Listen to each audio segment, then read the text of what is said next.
Welcome to a brand new episode of IDTALK4ED Live, the show for the unsung heroes of education. I'm your host, Sarfo-Mensah.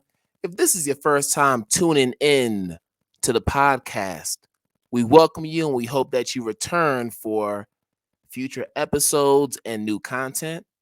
And if you're a returning listener or viewer of the podcast, we welcome you back. We hope that today's episode is one that is enlightening, informative, and most importantly, insightful.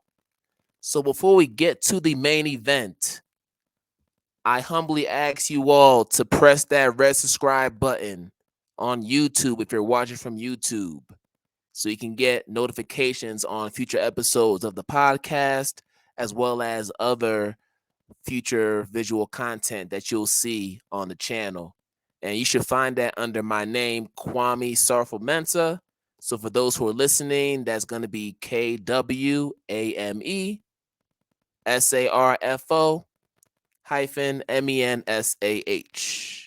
So you cannot miss me there. All right. Thank you kindly. Now, over the past several weeks, I've been really focused on a lot of really serious issues in our education space, whether we're talking about COVID, whether we're talking about the politics of academia, critical race theory, anti-racist pedagogy, and the list goes on and on. And I just told myself, I need to change up the energy a little bit. I want to lighten things up with this episode, bring us some joy. And honestly, today was supposed to be a day where we're supposed to have a karaoke party here in my residence, but unfortunately things fell through. So this was the perfect day to get my music fix. And who better to have on than a brother that I was able to meet through Instagram, and I've been following him for a hot minute. I mean, he is phenomenal. Music advocate, somebody who is all about that music education. And that's something that we overlook in our schools, in our society. And I wanted to do an episode that really emphasizes the importance of music education in our school system, because I feel like with all the high stakes standardized testing, it's gone overlooked. And I want to make sure that we had a space to center this important issue. So I want to bring on a good brother. His name is Mr. Franklin Willis, and he's going to talk with us about the importance of music education and really just break down the great work that he's doing within his community. So let's bring on Franklin so he can talk to us. Hello, sir. Hey, Kwame, thank you for having me on, man. This is an awesome opportunity to share, and I'm so thankful and appreciative of your work that you continue to do and continue to shine a light on. So I'm so thankful to be here. Man, appreciate you, brother. And I'm happy that you are here in this space and we can talk about music for the next hour. Yeah. Yeah, man. So, and of course, I gotta represent, man, brother. We here to lift every voice. And right now, we gotta lift the voices of our music teachers, man. We gotta lift the voices of our music teachers and our educators in that space, because they need to be amplified. So I'm happy to, be the one to do that today. Yeah, so let's start from the beginning. So I know you're based in Nashville, Music City. Yep. Right? Did you also grow up in Nashville as well? Born and raised in Nashville, man. All right. Not many of us here these days. Yeah, man. Number 2 on the list of cities that folks just love to move to. But born and raised here, my North Nashville, Bordeaux area, if you're familiar with the Nashville area. And, music for me began in church. It began with my mom making sure that my sisters and I were surrounded by love and surrounded by music. So in the children's youth choir is actually where I got my start. And special shout out to Mr. Ronnie Yates. He passed actually a couple of days ago. But he was my first choir director, first choir teacher that saw something in me, saw something and challenged me and encouraged me and empowered me to teach, songs. Franklin, you take this group of kids, I'm going to take this group of students. And so here I was as a young kid, not knowing that I was getting music ed experience, but I was getting those leadership opportunities. I was getting the opportunity to build relationships with folks, getting opportunities to speak in public. And so through that, I gained a love for music, a love for singing, a love for like being around folks and building community. So that was like my introduction. And then of course at home, Pops is listening to, Snoop Dogg. He was a huge hip hop fan, Tupac, Biggie, all of that early 90s, right? My mom is a huge Motown fan, Patti LaBelle. She loves all of the, the Spinners, all of those songs. So we're getting all of this music at home, getting music at church. And then you go to like family reunions, you're doing the electric slide, you're moving. So music was always something that was just a part of my culture and a part of my upbringing. But pause, here I am, I go to elementary music, and none of that music that I knew was being celebrated in the space, right? So the music of Black folks, the music of hip hop, we get in music class and we're like, Johnny ate the apple, Johnny ate the apple, all of these little tunes that was like, wait a minute, what is this? This ain't music. And so, but those experiences at an early age made me feel that my music was inferior, my music wasn't important. And so early, I'm talking about early, like 3rd, 4th, 5th grade, I knew in music class that you weren't talking about my music. So Lil Franklin was just gonna sit over here. I'm gonna elbow some folks. I'm gonna get in trouble. I'm gonna be doing stuff that I know I ain't supposed to be doing. Because you're not talking to me. You're saying that my music is not important. Or I shouldn't say not important. It's just not valid, right? For learning. It's not no educational component to it. And so Kwame, you have to stop me because I am long-winded. I like to talk, but that experience showed me at a young age that I had this culture over here that was so rich, but my teachers didn't understand it. They didn't understand and how to navigate that space. And maybe in their defense, maybe they saw that I had a joy for that, but they felt ignorant to the fact of how do I bring that into my classroom? How do I make students see that their music is important? And so fast forward a few years later, high school, I'm at Nashville School of the Arts. My dad wanted me to play football. I wasn't a football player.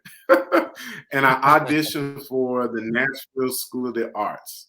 And I met my choir director there, and I made it into the choir. And once I got in, I met friends. And in that high school choir, I knew, like, that's what I want to do. I want to teach music. I want to give students the opportunity to share their voice in their way. And I want to also highlight the music that they feel is important. So I knew in high school, like, hey, music teaching is what I want to do. Then going to college, everything that I thought I knew, it was stripped from me. It was almost like now that I look back at it, it was a traumatic experience because the things that you thought you knew, you didn't know. You had to learn German. You had to learn Italian. You had to learn rhythmic notation. You had to learn the Western European white way of musicking. And so here I am, first year teacher in North Memphis. Shout out to Valentine Elementary, my first year of teaching. And I go in with all of these things that I thought I was supposed to do. I went in saying, oh, my students have to read music to be successful. They have to participate in, all state ensembles to be great. But then I learned, my students taught me real quick, hey, we ain't singing that. We're not doing that activity. The behavior was off the charts. Student engagement was low. So then I had to have a reality check, because it wasn't the students. It wasn't that they couldn't do it. It was that I was not meeting them at their point of need. And so as an educator and as music educators, we have to be able to self-reflect and see, what am I doing? How can I change this situation? And so what I found was I ended up going back to my roots, back to hip hop, back to beat making, back to jazz, back to R&B and gospel, and bringing that into my classroom. And what I found was my students, the engagement went through the roof. Students excited to come to my class. Students telling their parents about what we did in the classroom. So all of that, this is a full circle moment, right? Right. And so my work now is, how can I celebrate what you know, who you are, right? If that's hip hop, if that's country music, if that's mariachi, how can I bring your culture into my classroom? And guess what? Mr. Willis may not be the expert in that. And that's okay, because you, the student, can teach me and we can learn together. So when I had that paradigm shift, it made everything make sense to me. And it made me understand my role as an educator is not to be an expert, right? It's not to be I tell folks all the time, we're the people with degrees, but we're not the only ones with learning experiences. There you go. Right? Yes, so sir. How can we bring what our children know into the classroom and mix it in with what we know? That's where the magic happens. That's where the transformation and learning happens. And that's when you make lifelong experiences that students will never, ever forget. Man, you said a whole lot there, but I want to touch on a few things. Now, when you were talking about the time that you were in college and you were learning the Eurocentric way of musicking, if you will. Yes. I couldn't help but think about Drumline with Nick Cannon, that movie. Yes. And there was a point in the movie where the director, I think Orlando Jones' character, gives him, or I think it was one of the bandmates, gave him some musical notation to read. And Nick couldn't read it. But he was totally skilled in drumming. Like he was a master drummer, but he could not read music. And when I think about some of our greatest composers, producers, they may be able to use the machines to create beats, and they might be able to orchestrate these productions, but they may not know, do, re, mi, fa, sol, la, ti, do. They may not know that. And that should be okay. And I think it goes back to the fact that Black music has always been improvisational. When you think about hip hop, yes, when you think about rock and roll, which we are the originators of, going back to Little Richard, going back to Chuck Diddley, Bo Diddley, and all those people, we have always been the ones to improvise and to create. So the thing that gets me about Black music is we're creating from our lived experience. Right. We're telling you a story through song. If we think about spirituals, right? And we think about the term Music City, you brought it up at the beginning of the interview. Really, Music City is named after the Fish Jubilee Singers. Many people don't know that. The Fish Jubilee Singers were traveling all around the world performing and trying to raise money to build on campus. And they went to the Queen and she heard them sing and said, wow, wherever you're from, it must be the Music City, the city of music. And so many people don't even know that even Nashville, who is known for country music, which Black folks help create as well, let me just say that, is named after the Fish Jubilee Singers. So it's about the experience. How can I share my experience through song? So hip hop, jazz, blues, rock and roll, gospel music, you name it, it tells a story. And sometimes, for instance, hip hop gets a bad rap. Now, we do have misogynistic lyrics, we have homophobic, we have all of that in there. But sometimes the story being told from the person that's creating, the person that's listening, you may not understand it. And when we don't understand anything, what do? We dismiss it. We demean it. We find ways to demonize it. And so that is the story of hip hop. So my work now as a music educator and as an instructional coach is like, wait a minute. Let's look into the history of these things. Let's create opportunities for our students to share their experiences. We can write songs. We can create songs. We can take songs that have been written and let's really dig into what was that person trying to say. So poetry is an easy way. And when we asked our students, what is it that they have on their mind?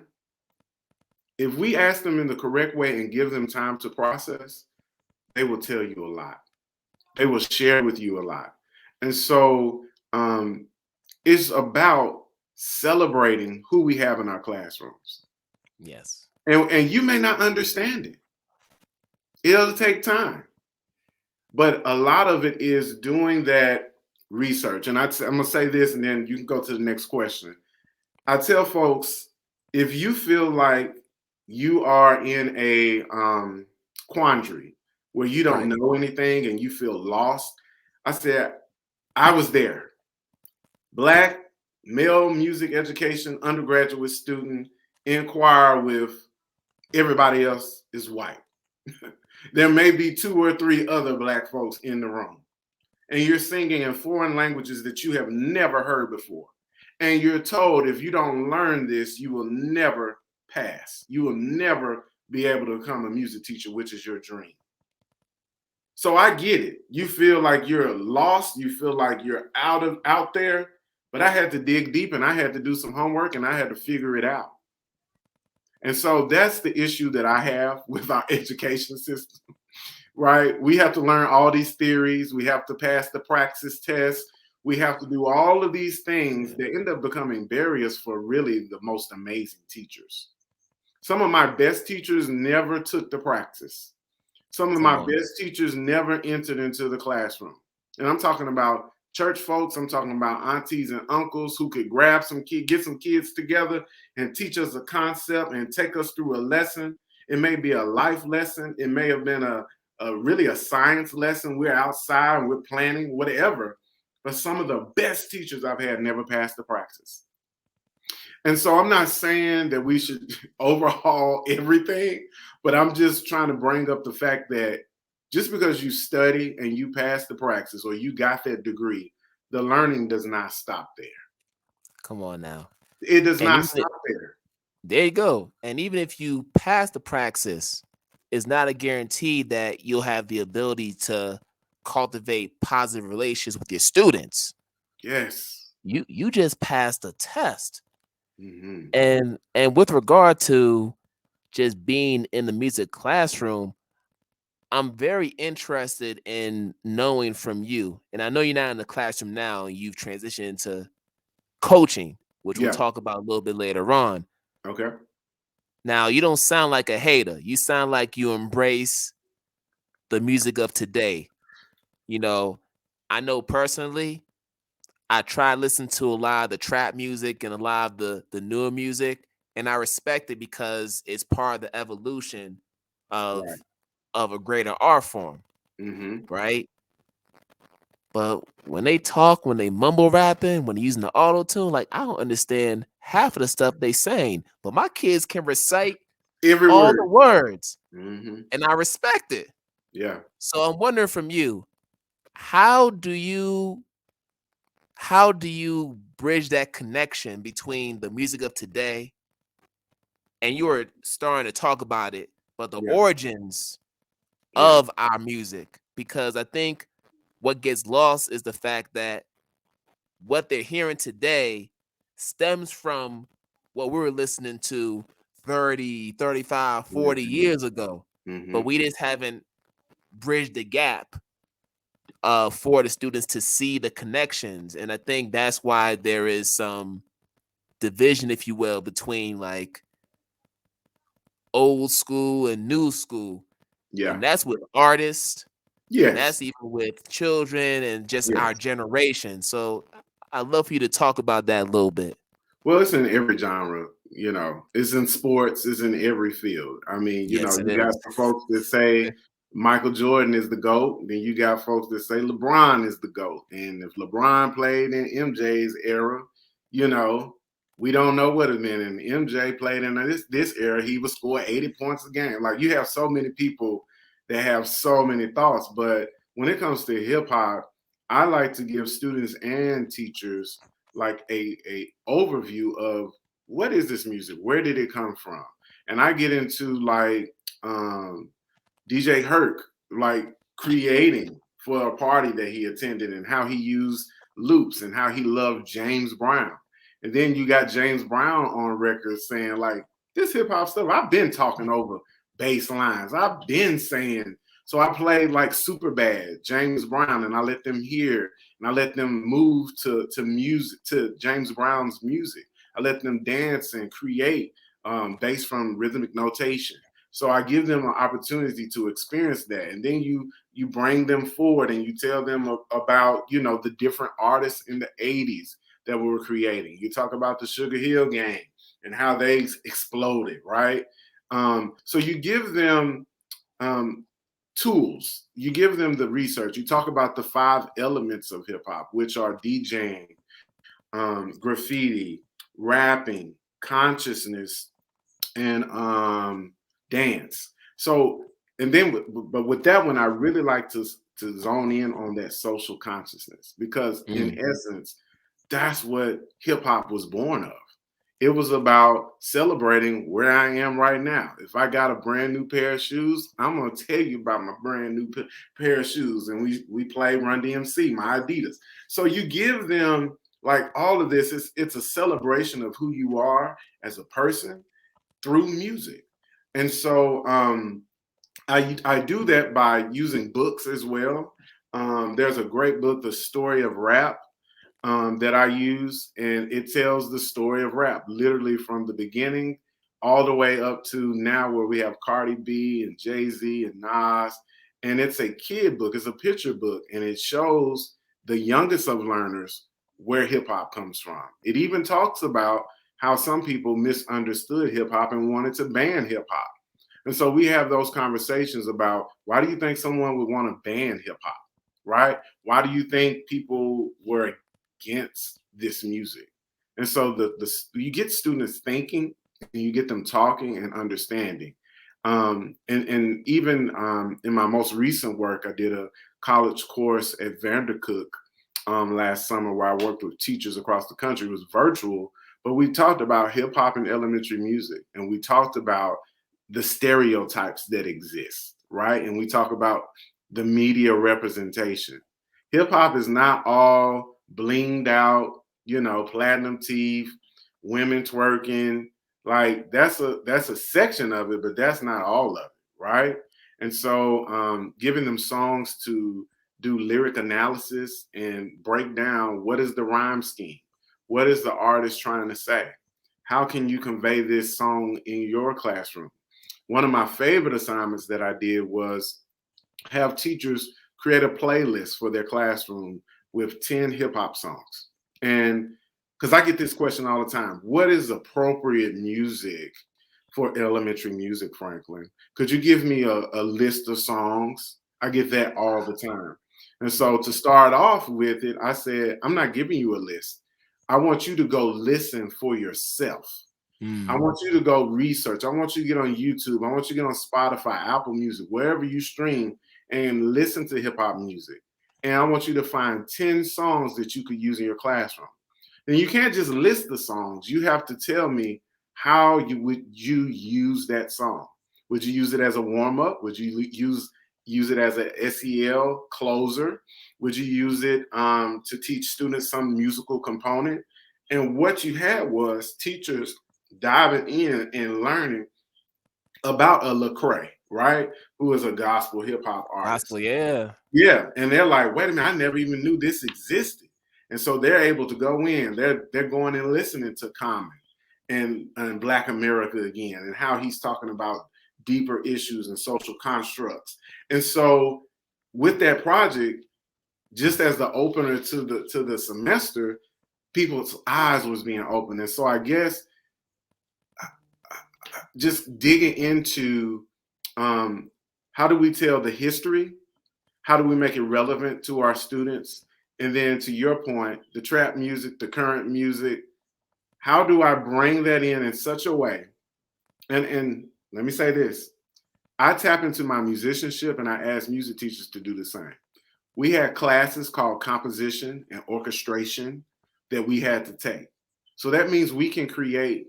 So I may not be able to use that exact trap hip hop beat, but I can get on GarageBand, I can get on Soundtrap and use my musicianship to recreate that experience.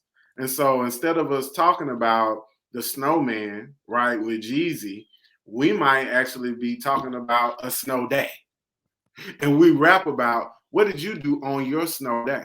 But you start that through the writing process and having your students talk about their experiences. And so using our own musicianship to recreate those experiences in our classrooms. Yeah, man. And as you were talking, you actually triggered a memory for me. I remember years ago when I was teaching 6th grade, I had a science lesson focused on frequency of sound waves, right? We're doing a sound waves lesson. And I said, all right, we're going to do some Michael Jackson because Michael Jackson is one of my all-time favorite artists. So like literally, man, I dressed up as Did the whole Michael, thing. but I changed my name to Michael Jackson. I was the Lost Jackson 5, the sixth member that y'all didn't know about, right? Uh-huh. And what I did was, I had my wig. It was like a Jerry Curl wig. That was like a dried out Jerry Curl. I had my white shirt, some baby powder, so I could be, a little ashy, whatever. Try to get the Michael look. I had like some black slacks that I cut so they could be like high water, some white socks and some black church shoes. And I actually was in character the whole entire class. Oh, And wow. literally, so I had pretty much had the kids listening to some of Michael's hits. Yeah. Whether it was like a slow jam, like She's Out of My Life from Off the Wall album, or something more up tempo, like Jam, right? So they could actually see the difference in the frequencies and the waves. And man, the kids loved it, man, because as they're doing the work, I'm talking like Michael and I'm spinning and I'm doing all this and all that. Like I'm like really in character the whole time. But man, I mean, that was really a moment where, all right, I'm going to just interject and put this music into the science lesson. So there are ways in which you can actually do it within those main content areas. So I wanted Can to we stay bring right that there, up. Kwame?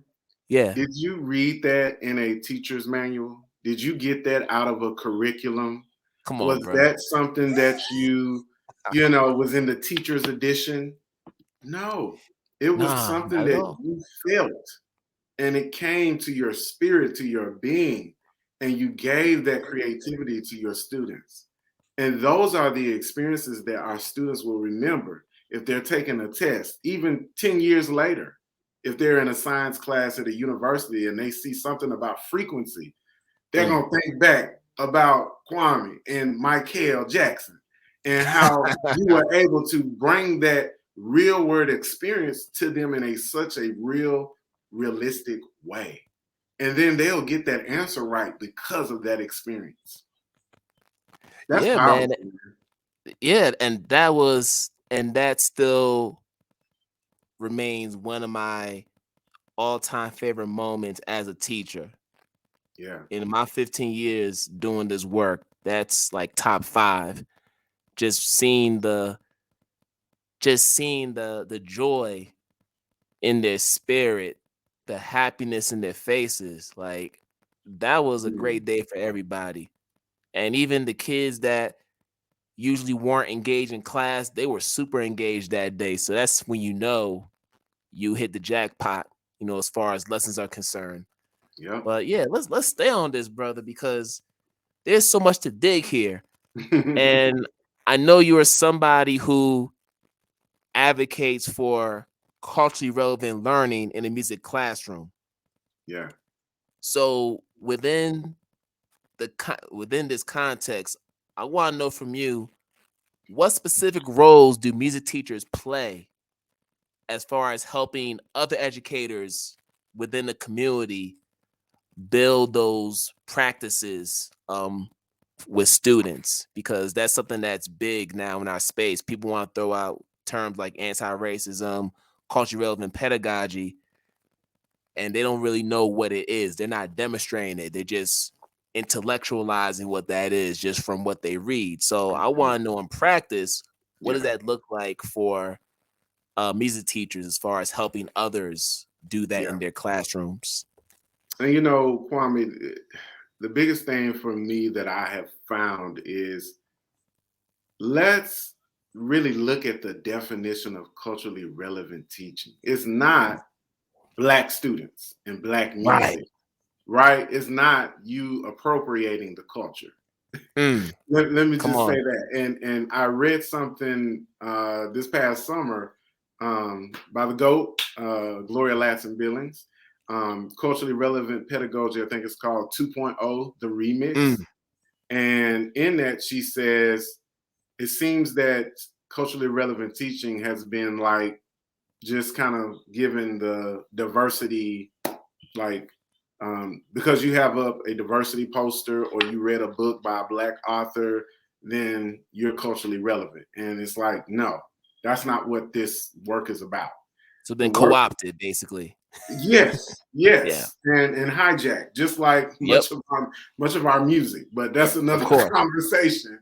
But but for me as a music teacher, it's how can I take this curriculum that I have to teach, look at this scope and sequence, and say, how can I make my students so excited and so ready to learn this material? What is the hook?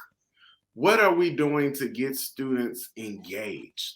And many times we get excited about a song or a lesson or some arrangement that we've seen, and we don't take into consideration our students' voices and their reaction to that music, right?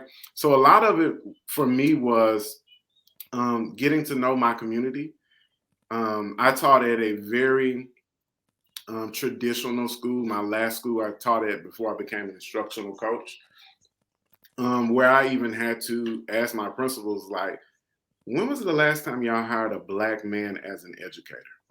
And this is when my social awareness and racial justice started to wake up in this role. I always knew as a Black man, I always knew I had, different experiences and things that I had to do that other folks didn't have to do. But it really awakened at this school because it was steeped in tradition. It was steeped in, this is what we always done. I have so many stories that I could share. One of them being, I say what's up to my students. Like, they getting off the bus, I'm doing car rider duty. What's up? Yo, what's up, Kwame? What's up? How you doing? How's everything going? I had a teacher tell me, over here, we don't say what's up. Students can't say that to us. We say hello and good morning, right? And so I'm like, wait a minute, what have I walked into here? And so wait, hold on. I gotta stop you there, brother. I gotta ask this. So in this school that you're referring to, were the students, were they what was the demographic of the students generally? It was about 60% white, 30%, 20% Black, and then we had a Latinx, Hispanic, maybe 10%, 10%. Okay. But right, cool. The essence of what that comment was, after I dug deeper, was you saw the relationship. You saw the camaraderie that the students and the reverence that the students had for me and also that I had for them.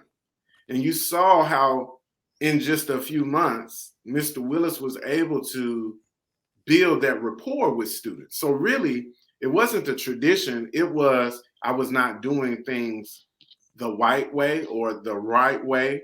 I was doing it my own way. And so for these people who are in schools like this or settings like this, or you find yourself as the only Black educator, the only person of color, my encouragement to you is to understand your why. I knew it took me about 6 months to understand why I had been placed there or why I was there. But it was to give these students who look like me and students who didn't look like me a fresh, new experience of what the real world is, of what learning could be, of what music education. I always say we're reimagining music education. And so in these halls, they weren't used to hearing hip hop and bass coming through the speakers and students coming in the classroom.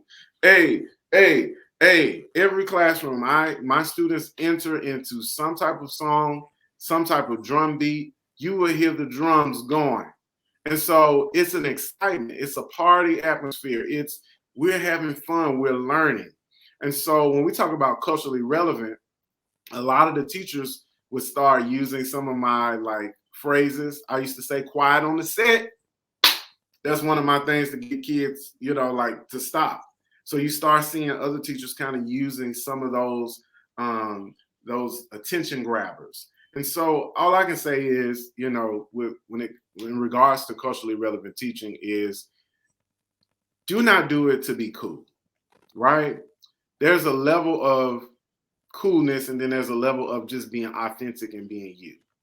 Right. And understanding that your students, if you don't know something, they will teach you.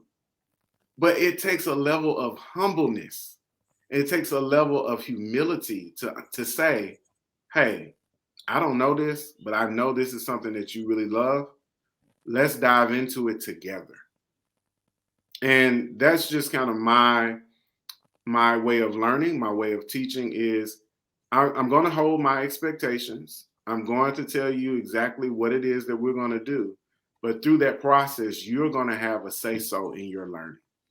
You're going to have a say-so in where we go, where we take this next. And sometimes that can look a little chaotic. So if you come in the wrong part of my lesson, you may say like, whoa, what's going on here? But what we're doing is getting that student voice. What we're doing is, Mr. Willis, I heard the rhythm you played, but I want to play this. Can I play it for you? Yeah, let's hear it. Class, what we think? Y'all want to do that? Let's do it. And so you're opening up the possibilities of what the learning can do and where it can go. So if you're not ready for CRT, culturally relevant teaching, do some research. Gloria Ladson Billings has written so much about this, has done so much research. So you don't have to like recreate it or try to rename it or rebrand it. The work is there.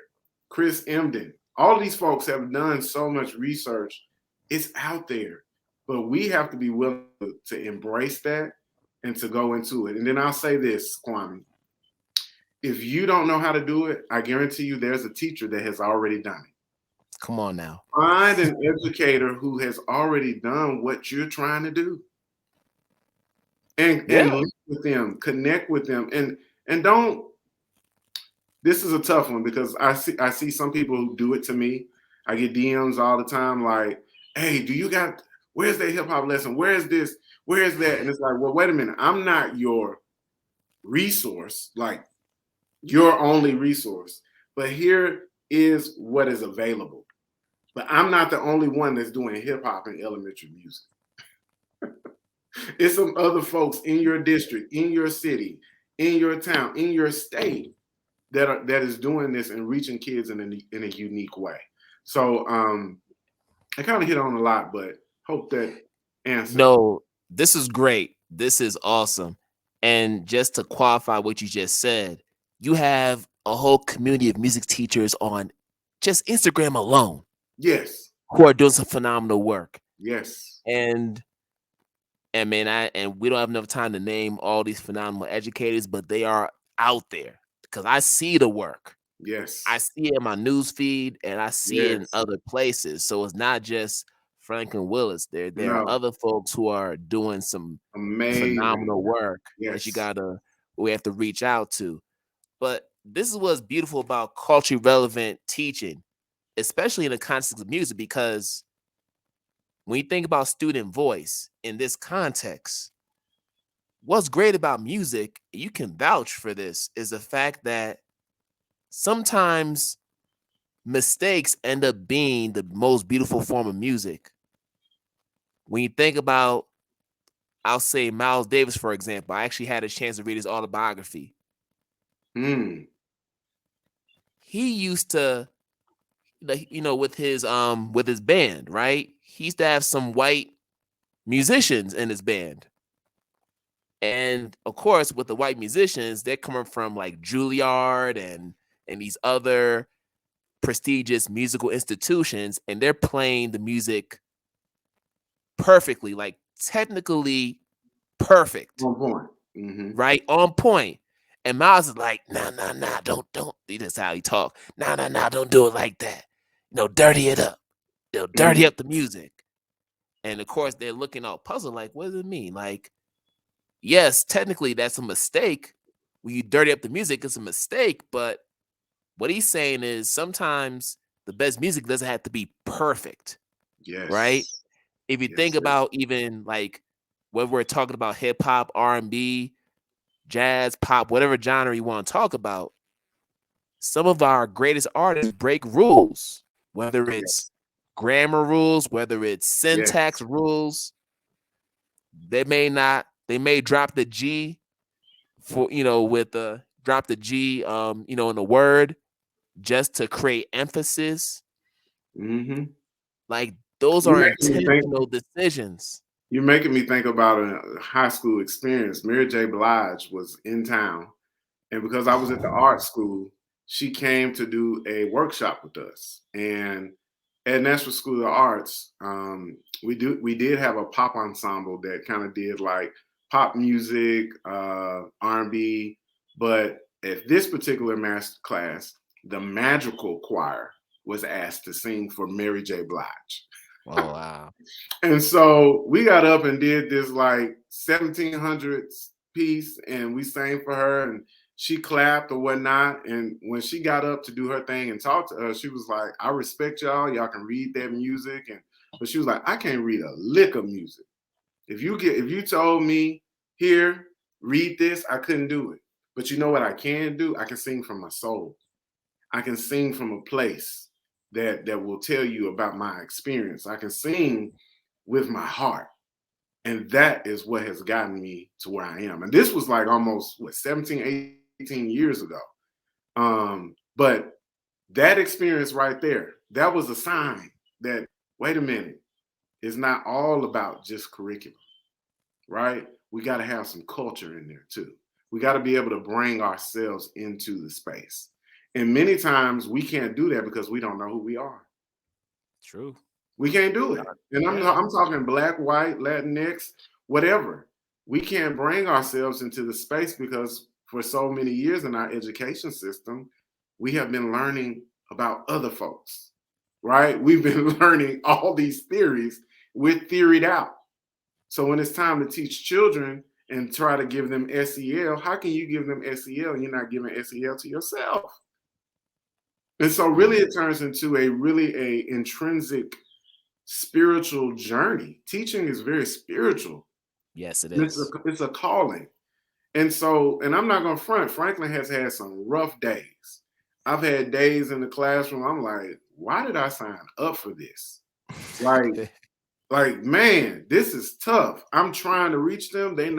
It's not working. But you go back to the game board. You go back to planning. You go back to, well, what worked the last time? How can I incorporate more of that? And so once we start doing that and finding our, what I call teacher voice, and you talk about it too, finding out who you are, then you're starting to like really get into, why am I teaching? And the last thing I'll say is, what do you want your kids to know at the end of the day? For a lot of folks, it's just the content. It has never just been that for me. I want students to be able to be confident in who they are. I want them to be able to stand up and say their name publicly and without being afraid or ashamed. I want them to be able to walk in their true identity. And so a lot of it was way more than music for me. It was about building up the child.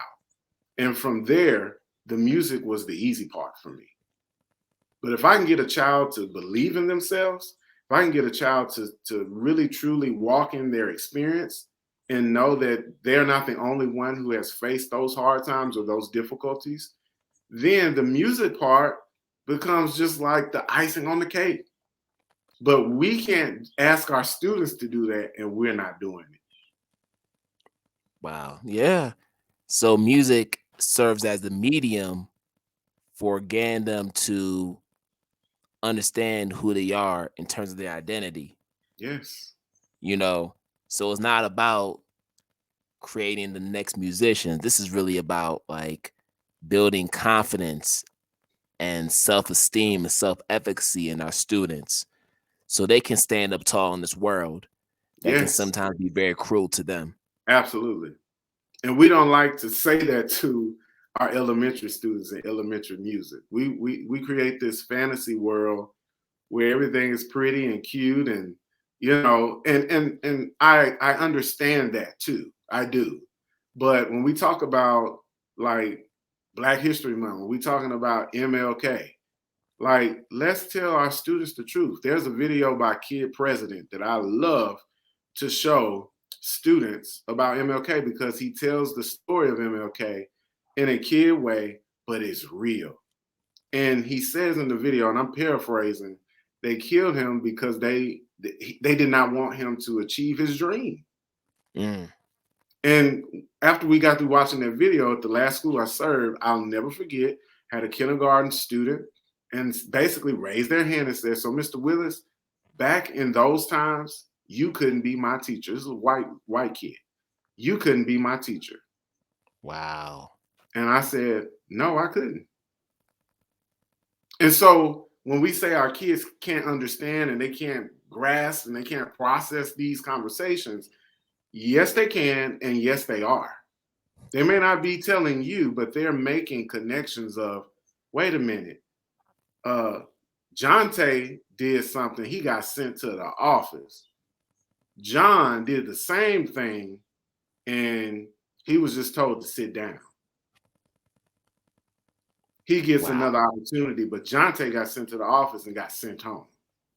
So if we think that our kids are not picking up on that, they're not seeing that, we're being really naive. We're being really naive. So they're internalizing all of these things that are happening in the world.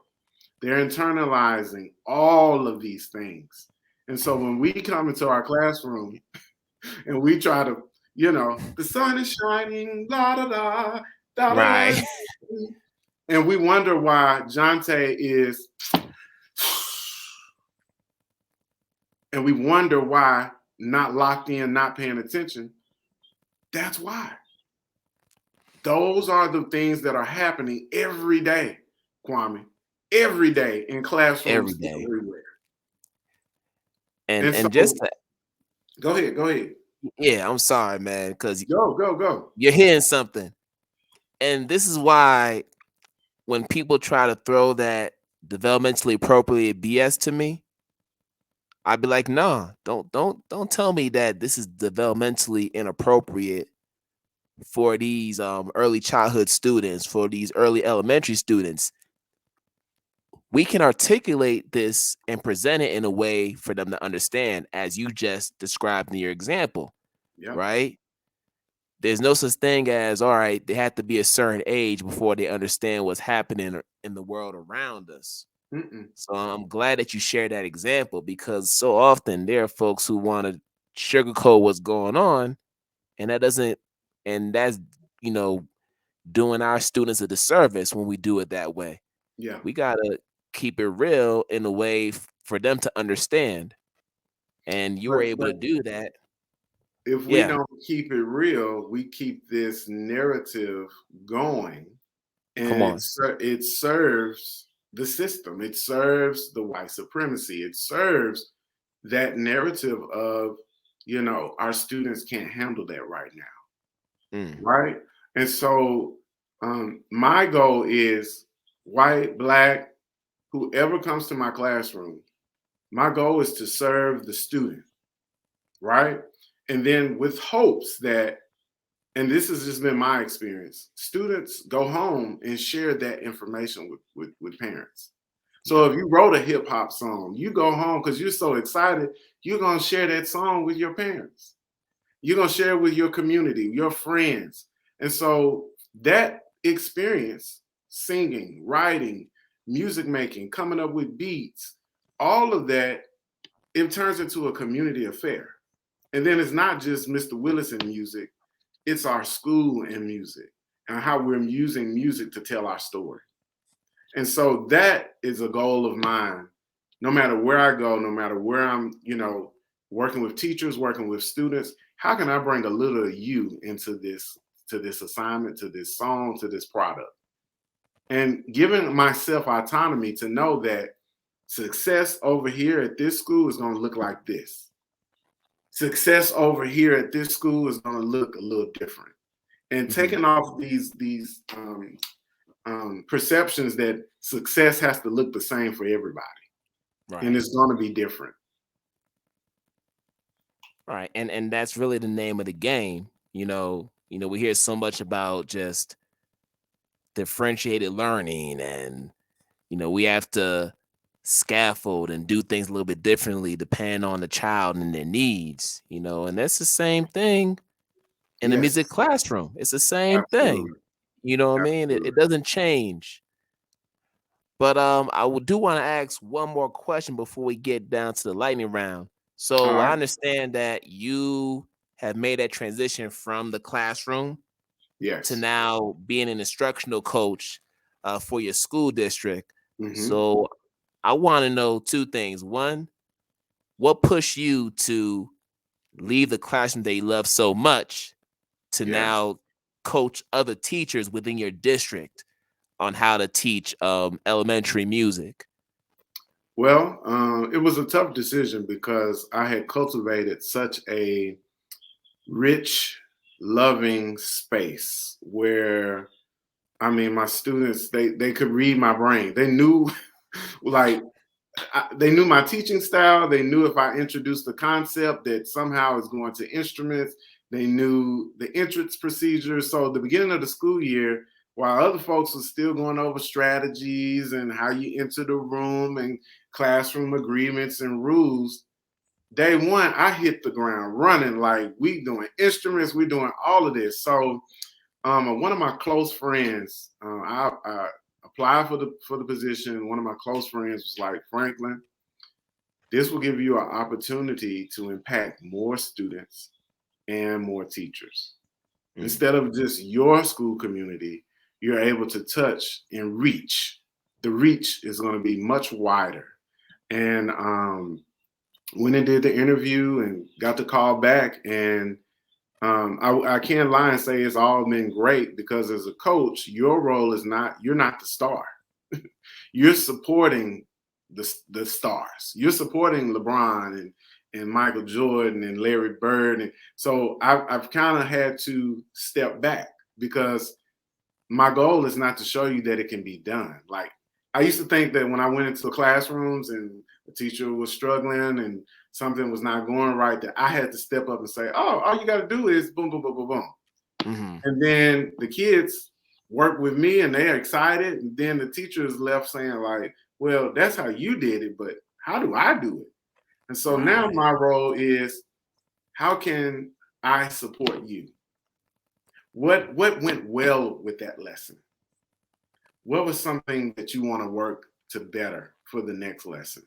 And I'm still learning, because the Franklin in me wants to just, like, let's co-teach, let's do it, let's just make it happen. But if we're talking about sustainability and we're talking about teachers finding their voice and teachers being able to create, I have to give them the keys to continue to figure it out. So it's been a journey. I love it. I love getting to see different kids. I love getting the opportunity to work with so many different teachers. But it is a journey. And so I just finished reading the book Coaching for Equity, if there is any other instructional coaches out there, by Elena Aguilar. And it's specifically about how do you have those tough, she doesn't call them tough conversations, she calls them healing conversations. Because if we call them tough, you already have put an expectation that it's going to be hard to have that conversation. So she calls them healing conversations, and gives you prompts, gives you ideas on how to entry, gives you the historical data behind why we do what we do and why teachers are teaching the way they teach, and really breaking it down. So it's a constant, I'm not going to say struggle, but it's a constant roller coaster. There are highs and lows because you want every student to have that amazing music education experience. And so, but the reality is, you know, the numbers say, like, everybody doesn't win the NBA championship. Sure. There are some teams that are great, and there are some teams that need a lot of work. So you got me on this NBA analogy vibe with everything. Yeah, man. I love it, bro. I love it. I love it. So it's work, Kwame, but it's work that I love to do and will continue to give my best, because I truly believe that there are more Franklins and more Kwames out there that need somebody to recognize their gifts, their talents. And they may not be a musician, they may not be another music teacher, but they may be someone who can help shift culture, who can identify things that need to be cultivated in our education system. So that's the work, man. That's the work. Man. And just real quickly, approximately how many music teachers do you coach within your district? How many are you coaching currently? There are 110 music teachers Oh my in our goodness. district. And so it's a ride. Right now, my focus is new teachers and teachers that have less than 5 years experience, because we're finding in the data that if we don't catch those teachers, they're quitting and they're leaving the field to go somewhere else. And so a lot of my work is focusing with them, and then working with the veteran teachers as well to give them new ideas, new technology, new experiences. But yeah, so for my other instructional coaches, y'all got it made. You got 30 maybe. Some coaches here, literacy coaches, numeracy coaches. You usually have a school building, but because this role is new and it's really a tester, 110. Wow. But you know what? You're still standing and you're doing it. You know, you're showing up every day, and that's what's most important. So you're gonna work through it, and there'll be some breakthroughs. I'm sure of it. Yeah, for sure. All right, brother. So, man, this has been a great conversation, and I want to keep this going with our lightning round. So we got a few quick hitters. So we gotta keep them short. You know what I'm saying? Okay. Because I'm long-winded. So let me see how I do. All right. Well, we're gonna do our best here. All So, right. first question: what are you doing for self-care? Favorite self-care activity? Favorite self-care activity? Netflix. Watching Netflix. All right, cool. Any particular show?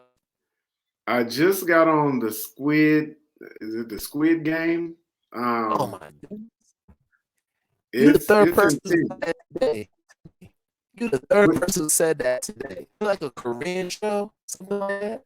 Yes, and it's intense. I'm 2 episodes in, and I was supposed to be watching it with my wife. My wife has already like binged the whole thing, because I fall asleep on shows sometimes, and she has binged the whole thing. So that I'm on fall break this week, so that is my goal, to check out the rest of that. But it's intense. It's not what you think it is. All right. All right. You gotta So check it out, man.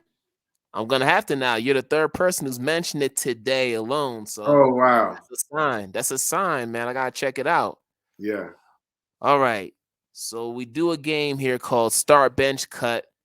I'm gonna name 3 movies, Oh musical God. movies, and you're gonna have to start one, bench one, and cut one. So here are the 3 movies.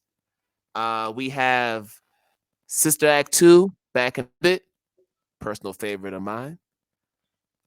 Soul, and then Music from the Heart. Start, bench, cut. How you gonna do it? I'm gonna cut Music from the Heart. I'm gonna binge Sister Act 2. That's like my GOAT. That's my like movie. And then I'll start Soul. Wow. Okay. Yeah. I kind of saw that. Yeah. Yeah.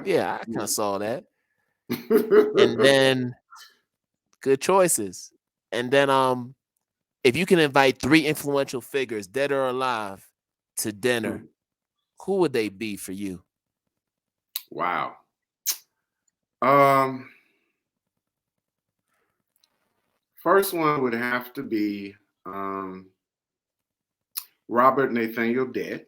He is a composer, musician that was the choir teacher at Hampton University, who, I mean, defied all the odds and was writing piano music, opera, oratorios, all types of music during the early 30s.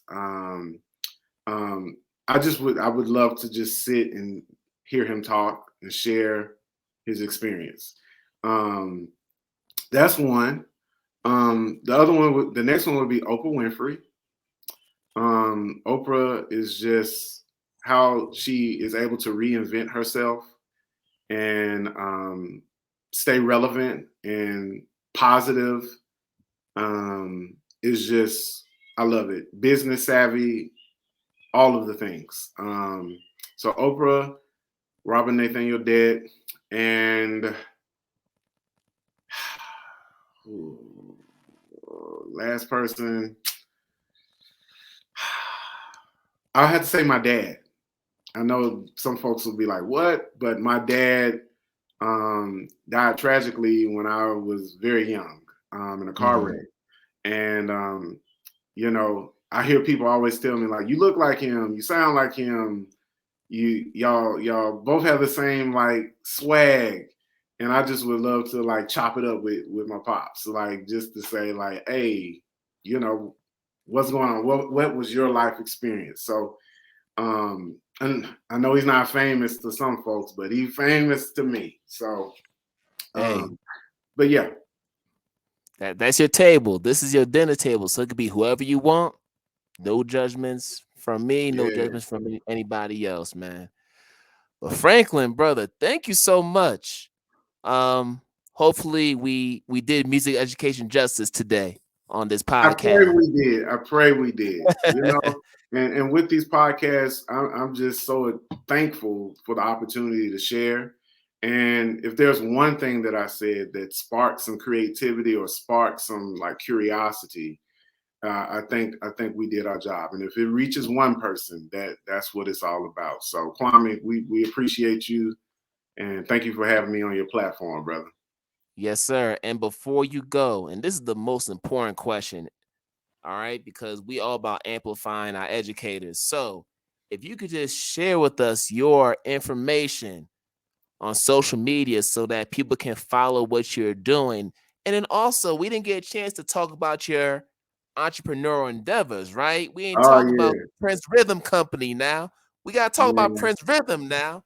Lift Come every on, like voice. I see you. I'm rocking See, the see shirt. Kwame showing out, showing out. I'm rocking Yo, the shirt, man. Like this yeah. is from your so, company. Talk about them.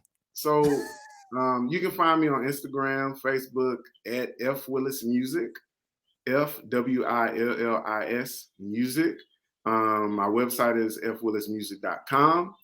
And then on the side, I do consulting and professional development with school districts throughout the country. This is something that has happened in like the past year and a half. From sharing my story on social media, teachers and administrators have reached out to me to come work with their teachers to share how to do SEL in your classroom, how to bring hip hop into the elementary experience with orff music, with movement, with singing. I wrote a book last year called Edward's Rhythm Sticks about my son and his love for those rhythm sticks.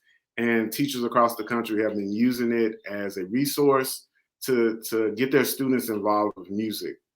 And then the other thing I do is create T-shirt designs and that celebrate music educators and teachers, and just fun things, stuff that I like.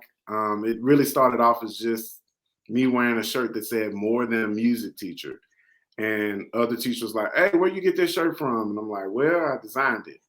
And from there, it just kind of created a whole business. So it's been a blessing to share my story with others, and maybe you have something that you can share too. And I've been really harping on that, because when we all share, we all become better, because we all learn about each other's experiences. So I encourage you to check out princerhythm.com, www.princerhythmcompany.com, and check out some of our designs. We're at Instagram and Facebook at Prince Rhythm Company. And we'll be sure to share all the information in the episode notes on Apple Podcasts and as well as YouTube, so people will get access to information. All right, Brother Franklin, thank you, sir. Thank you, And Kwame. yeah, and hope you enjoy the rest of your fall break, well-deserved break. I certainly will. All right, have a good one, sir. Okay. All right, y'all. So we're about to end another episode of IDTALK4ED Educators Live. And as always, I wish you all good morning, good afternoon, good night, wherever you are in the world. And we're going to do this again another time. Peace out, everybody.